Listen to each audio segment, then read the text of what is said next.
Well, good afternoon and welcome to a special Island Stat Sports Talk. I'm joined by Bermuda Olympic hopeful in the sport of rowing, Dara Alizadeh.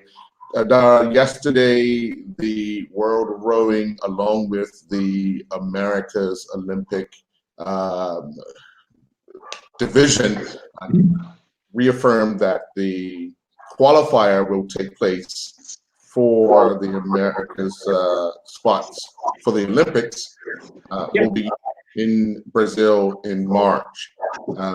Hearing that, and obviously you guys had an opportunity today to speak with officials on your concerns.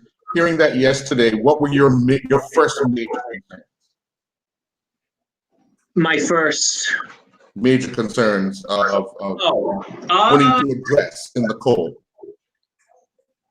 Well, so the first thing I wanted to address, so the first question I had was like just the logistics, because at the time when they announced or they confirmed the dates and they said it was a green light, they hadn't posted anything or told us about what were going to be the requirements, like registration, like a accreditation process, like what are we going to need to have, and like forms to fill out and stuff. So that's just a lot of admin. And then are we all going to be in one hotel? What's going to be the protocol for transportation to the course? How early, and this is a big question, how early could we get to the course to practice on it? And that stuff hadn't been answered yesterday when they announced it. And so today was the opportunity for them to announce that they put out this document with a lot of this information on it. So what the whole protocol was, the qualification procedure, which is sort of the same as before. And then I guess the other questions were about, this is obviously a unique situation. This will be a unique regatta in that what happens if this was a question that got brought up and it didn't get answered. What happens if someone gets sick, at the regatta? What happens?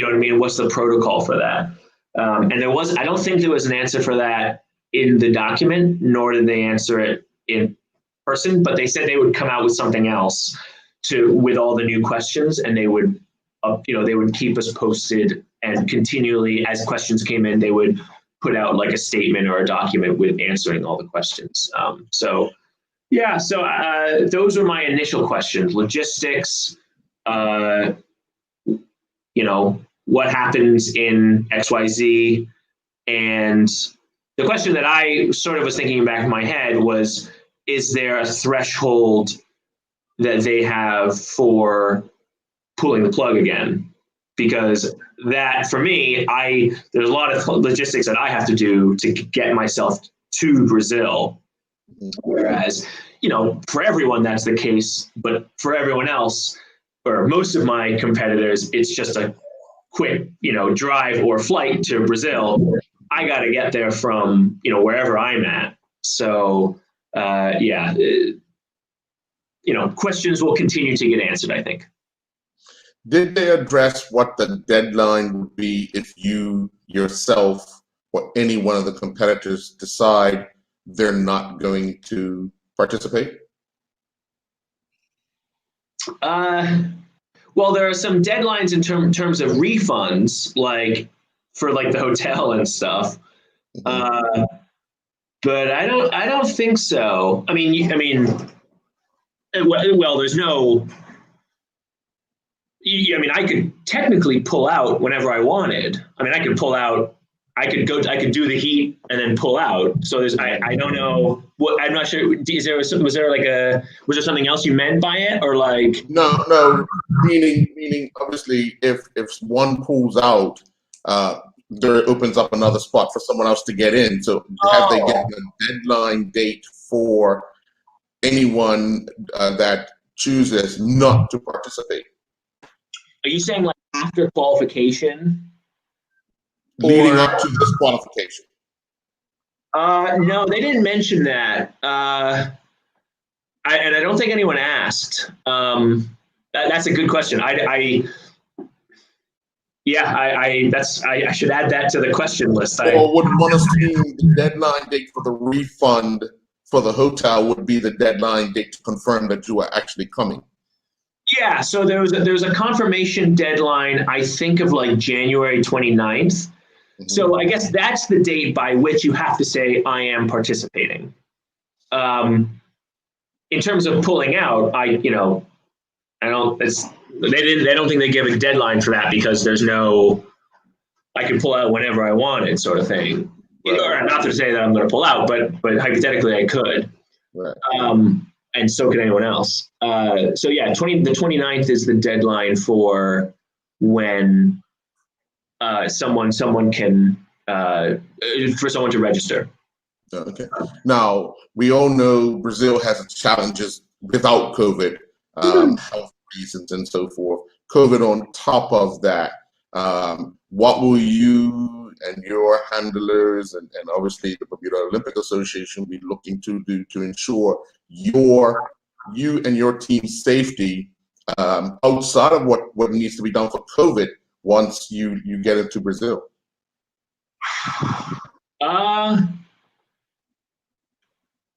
I'll be honest, Earl, I haven't really thought about too much of like the logistics in Brazil. So really all I'm thinking about right now is like finishing up my preparation for the regatta. So the real hurdle right now is that I'm currently in the UK, and the UK has entered its third lockdown. So that means that while I am able to train, as in I am physically able to take my boat and go on the water, that is only because I'm an elite athlete, and that is within the bylaws of British rowing that an elite athlete can continue training. But everyone, no one else is able to come out with me, including my coach. So no coaching at the moment. And I have no sparring partners. And so yesterday, when they decided, where they said, okay, we're confirming the dates, I am now looking into leaving the UK. And I think I'm now looking at going back west, really. So coming across the pond, and I'm thinking of going to Sarasota, Florida. So there's a rowing course there, and basically, there are other guys that I know there who are training, and they are training for the U.S. Olympic regatta. And basically I can get coaching there. I can get access to a boat there. There are a lot of logistics that need to get sorted out for my getting there. But yeah, I've just decided that being here is not I'm not going to do 2.5, because the UK is locked down until mid-February at the earliest. Mm-hmm. And the chance of that getting extended, I have to account for that. I'm not going to go into this regatta with 2 months of no coaching and no sparring. I'm not doing that. So other preparations are having to be made, but that's the nature of it. Mm-hmm. Now, obviously, you go into this singles event. How many spots are up for grabs in this particular event? 5. And only 2 from one country can make it, right? Only one country can make it, correct? Yes. Okay. So finishing in the top 5 of singles countries is the aim and the goal. So now, how do they do it? It's a first round, quarterfinals, semifinal, and final, if they have enough participants. Yeah, so it depends a bit on the number of participants, but typically what they'll do is they'll have heats. I think they have reps, and then semifinal. It's like kind of And then depending on the number of events, it'll be sort of like a normal progression, a tournament style progression, heats, semifinals, and from that you get into your final. So there'll be like an A-B semi. So you've got to make it to the A-B semi first. And then from the A-B semi, 6 boats in each semifinal. The top 3 from each semi will go on to the A final, and then the A final will be from that your top 5. Right. So, well, obviously, all this COVID and restriction stuff is still new and still a lot to be sorted out over the next few days. But what was some of the other talk on this initial call this morning that would have kind of raised your eyebrows as to what other competitors or the coaches and or NOCs are thinking?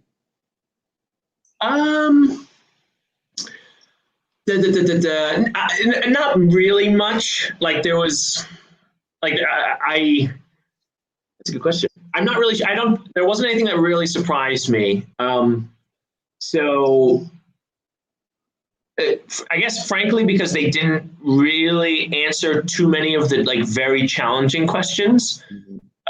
So like again, a lot of the questions they asked, they just said like, please refer to the document, and like they just read it from the document, which is fair enough.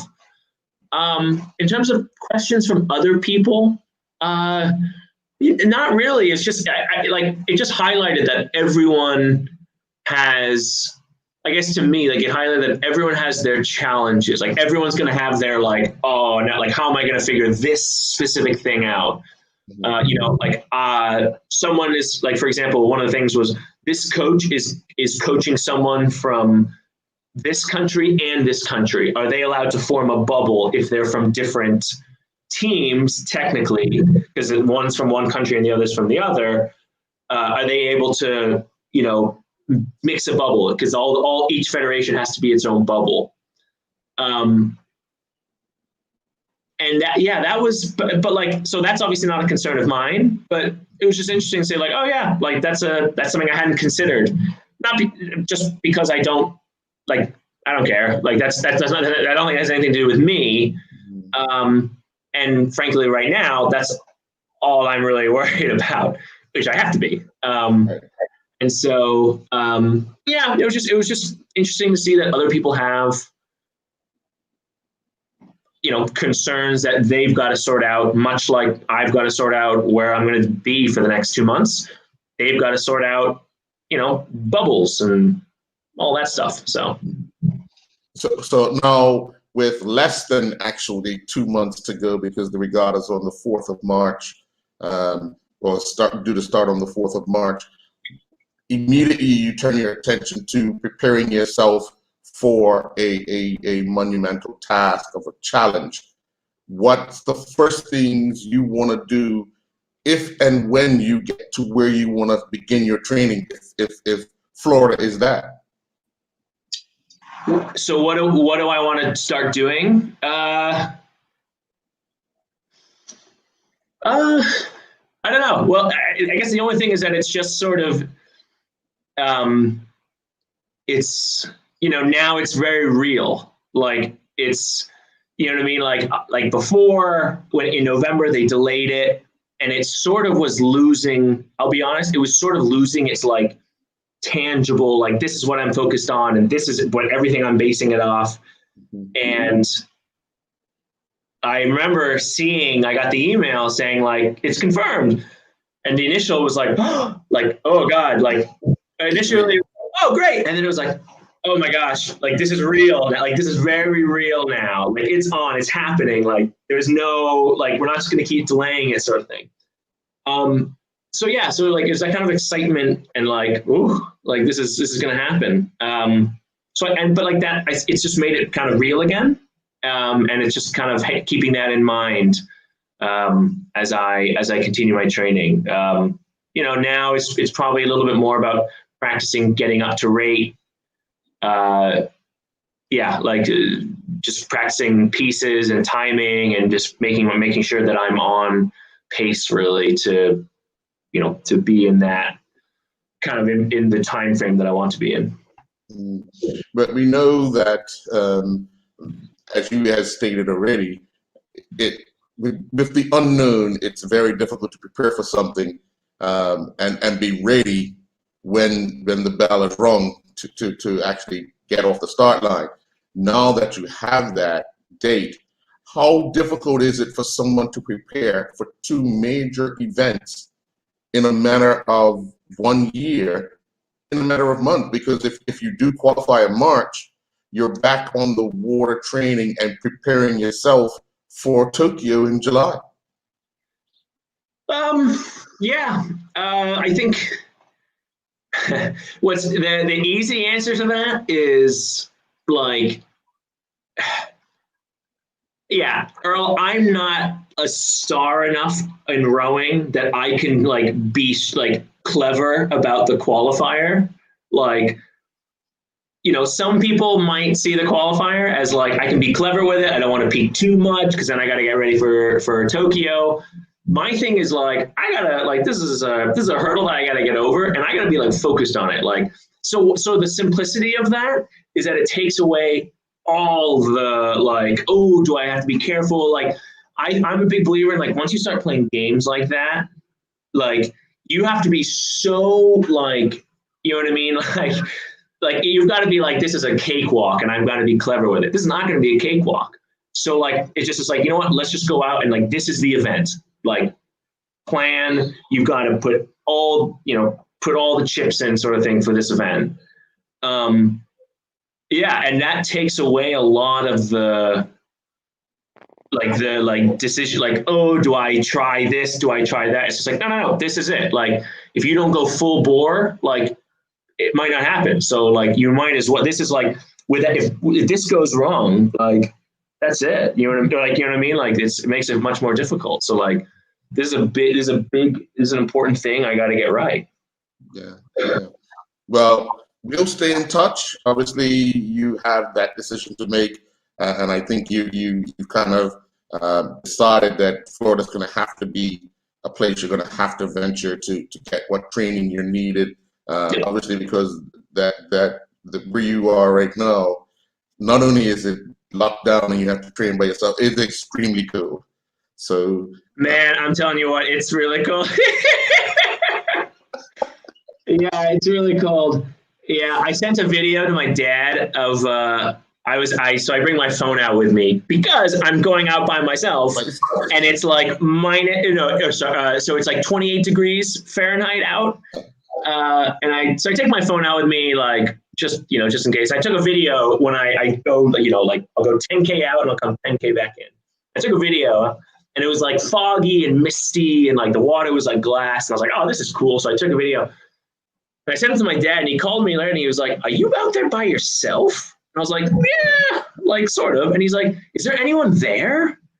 And I was like, no, not like no, like the coach can't come out and there's no other rowers. He said, what happens if you flip?